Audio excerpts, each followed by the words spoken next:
IT 분야의 모빌리티를 결합한 종합 물류업체입니다. 이륜차와 사륜차를 활용한 배달 서비스를 제공하고 있습니다.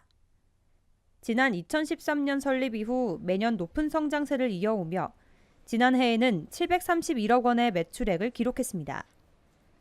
하지만 플랫폼 스타트업의 경우 기존 사업과의 경쟁 구도에서 크게 성장하기는 한계가 있는 상황. 특히 현금 거래로 이루어지는 이륜차 배달 시장의 경우 무증빙 거래가 빈번하다 보니 부가세 문제는 꼭 해결해야 할 장벽입니다. 부가세를 직접 부담하다 보니 세금을 내고 있지 않는 영세회사나 외국사 회사들에 비해 경쟁력이 떨어질 수밖에 없습니다. 사업을 양성화하기 위해서라도 한시적인 부가세 감면을 통해 공정하게 시장에서 성장해야 한다는 것이 업계의 입장입니다. 그런 규제들이라던가 이런 상황들을 조금 더 공정하게 경쟁할 수 있도록 만들어주는 것이 저희에게는 가장 좋은 점이 아닐까 생각합니다. 전 세계 100개 스타트업 사업 모델을 가지고 우리나라 규제를 분석한 결과 국내에는 불과 30여 개 정도의 사업 모델 실현이 가능한 것으로 나타났습니다.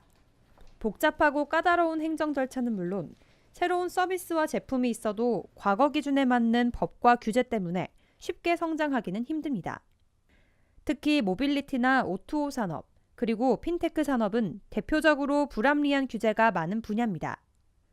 이를 해결하기 위해 정부가 규제 샌드박스를 확대하겠다는 계획이지만 결국 사업 허가 정도로만 끝날 수 있다는 지적도 있습니다.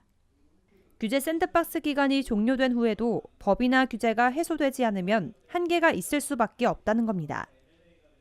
실제 가동되는 과정에 여러 가지 시간이 막 오래 걸린다든지 제약 조건이 많이 있다든지 이런 문제들이 발견되고 있어서 이런 부분에 정부의 노력이 더욱 필요하다고 생각합니다.